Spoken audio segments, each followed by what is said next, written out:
ចាជំរាបសួរពុកម៉ែបងប្អូនទាំងអស់គ្នាចាថ្ងៃនេះមកជួបជាមួយនឹងយើងខ្ញុំទាំងពីរទ្របកសិករខ្មែរទៀតហើយចាហើយថ្ងៃនេះពួកខ្ញុំទាំងពីរអ្នកនឹងមកចែករំលែកអំពី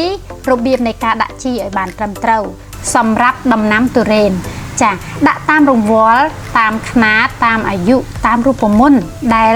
ដំណាំត្រូវការហើយមួយចំណុចទៀតដែលពិសេសនោះគឺក្រោយពីដាក់ជីតើយើងត្រូវធ្វើបែបណាដើម្បីឲ្យការដាក់ជីនោះមានប្រសិទ្ធភាពកាន់តែខ្ពស់អញ្ចឹងយើងទៅមើលវីដេអូលម្អិតទាំងអស់គ្នាចាហ្នឹងហើយបងបាយមិញយើងធ្វើជាមួយនឹងទុរេនដែលមានផ្លែធំចុះសម្រាប់វគ្គនេះគេហៅវគ្គអីគេដែរបងអានេះគេហៅវគ្គពងមាន់វគ្គពងមាន់មាន់នោះពងកងានណាអូចាអញ្ចឹងវគ្គពងមាន់នេះយើងដាក់ជីដូចគ្នាជាមួយនឹងវគ្គ60ថ្ងៃនឹងដែរអត់ឬក៏យ៉ាងម៉េចបងអានេះយើងអត់ទេយើងប្រើពីខុសគ្នាអូចំណីវាខុសគ្នាសាងគ្រាប់ចាសាងគ្រាប់យើងប្រើពួក824ណាបងដើម្បីឲ្យវា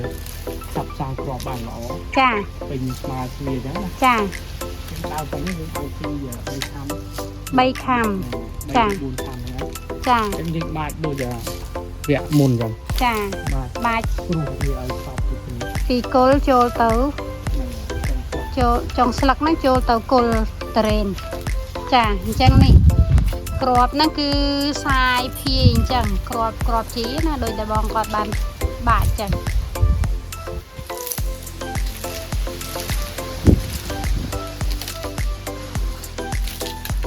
ចាបងអញ្ចឹងក្រោយពីការដាក់ជីយើងត្រូវធ្វើយ៉ាងម៉េចទៀតបង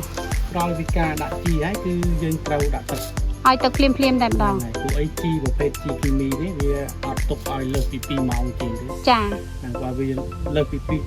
2ម៉ោងជាងវាអាចរលាយចាទៀតអូវាត្រូវថ្ងៃធ្វើអីចាហូតតាមបរិយាកាសអូវាអត់ចូលដីចាអញ្ចឹងតាមខ្យល់អីអញ្ចឹងយើងគួរតែបាចជីហើយយើងដាក់ទឹកភ្លាមតែម្ដងយើងអាចដាក់ទឹកពីសាយើងវាយវាឲ្យរីកមកថាហើយចាំយើងវាយមកថាទៀតអញ្ចឹងយើងមិនបាច់ចំណាត់នាទីទេរឿងដាក់ជីយើងវាយធ្វើម៉េចឲ្យជីយើងរលាយបានសពហ្នឹងចាហ្នឹង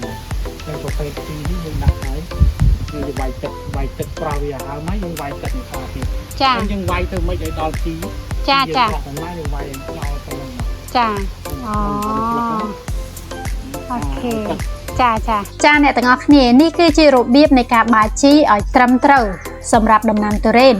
និងរបៀបនៃការដាក់ទឹកឲ្យបានត្រឹមត្រូវក្រោយពីការដាក់ជី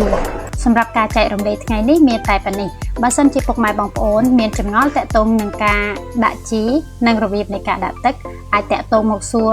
เพจយើងខ្ញុំបានប្រពេលចាថ្ងៃនេះក៏សូមអរគុណសូមជម្រាបលា